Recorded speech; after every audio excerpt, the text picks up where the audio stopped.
નમસ્કાર. આજના જે આપણો દાડમનો બીજો ભાગ છે, એટલે કે 05234 ક્યારે વાપરવું. આપણે આગલો વિડીયો 19-19-19 ખાતરનો બનાવેલો હતો. તો અત્યારનો જે ભાગ છે આપણે 05234 ક્યારે વાપરવું, કેટલું વાપરવું, તેનાથી શું શું ફાયદા થાય છે. તો 05234 જે છે એ કોઈ પણ પાકમાં તમે વાપરો, જેમ કે દાડમ છે, આ સિવાય બીજા પાકમાં છે. તો જેવી રીતે દાડમમાં ફાયદા થાય એ જ રીતે બીજા પાકમાં ફાયદાઓ થતા હોય છે.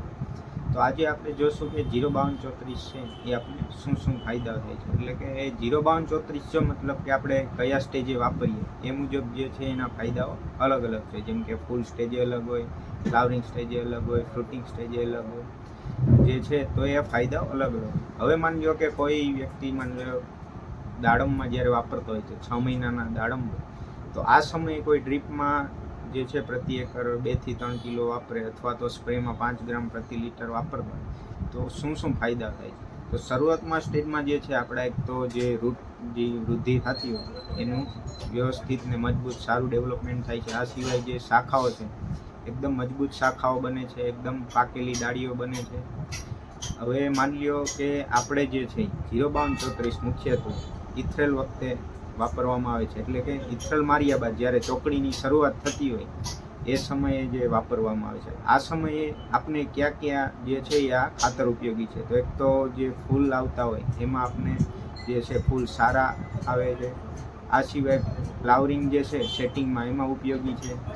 સિવાય વધુ ફૂલની વૃદ્ધિ માટે જવાબદાર છે. એટલે કે ભાઈ ફ્લાવરિંગ વધારવા માટે 05234ના સ્પ્રે કરવામાં આવે. આ સ્પ્રે છે એ 5 ગ્રામ પ્રતિ લીટર કરવામાં આવે છે. અને ડ્રીપમાં પણ જે છે એ 3 kg પ્રતિ એકર વાપરવામાં છે. કે માની લો કે આ જે છે 3 kg એ આપણી જાળીની અવસ્થા માની લો કે 5 વર્ષ ઉપરની હોય તો 4 થી 5 કિલો, એટલે કે બગીચાનું જે આપણે કેટલા વર્ષનો બગીચો એ મુજબ વાપરવામાં આવે છે.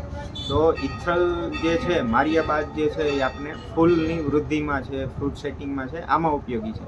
હવે માની લો કે ઘણીવાર કેવું છે કે ઇથ્રલ પહેલાં આપણે જાડી પાકેલી ન હોય, તો ઇથ્રલના સ્ટોરેજમાં પણ જે છે આના 1 થી 2 સ્પ્રે લેવામાં આવે છે. જેનાથી ડાળી એકદમ છે એ મજબૂત છે, એકદમ કાળી ને ઘાટી લીલી થાય છે અને એકદમ પાકેલી થાય છે. જેનાથી શું છે કે ઇથ્રલમાં આપણે જે પાન ખેરવામાં આવે છે એના માટે જે છે એ ખૂબ ઉપયોગી નીવડે છે. એટલે કે આપણે ખોરાકના જે છે સ્ટોરેજ માટે 05234ના પણ સ્પ્રે કરવામાં આવે છે.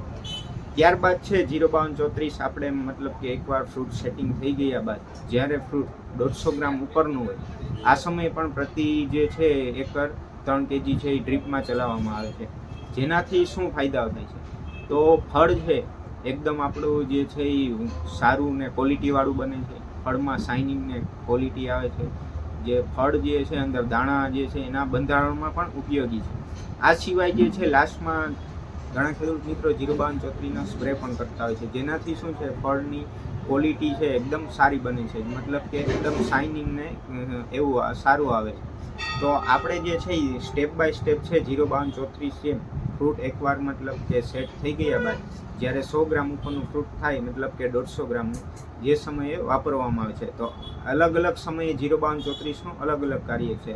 ટૂંકમાં વાત કરીએ તો આપણે જે છે વધારે પડતું જે ખાતર છે ઇથ્રલ બાદ જ્યારે ચોકડીની શરૂઆત થાય ત્યારે ફ્રૂટનું જે છે ફૂલનું જે સેટિંગ કરવામાં ને મદદરૂપ થાય છે. ત્યારબાદ એકવાર ફ્રૂટ 150 ગ્રામનું થઈ ગયું ત્યારબાદ જે છે એ ફ્રૂટની ક્વોલિટી છે, રંગ છે, એની ગુણવત્તા છે એની વાપરવા માટે ખૂબ જ ઉપયોગી છે.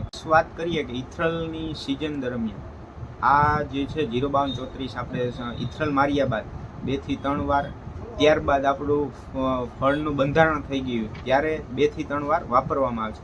આ જે વસ્તુ છે એ ક્રોપની કે ક્લાઇમેટિક કન્ડિશન કેવી છે, ફ્રૂટ સેટિંગ કેવું છે એના ઉપર નિર્ભર છે કે 05234 કેટલું વાપર.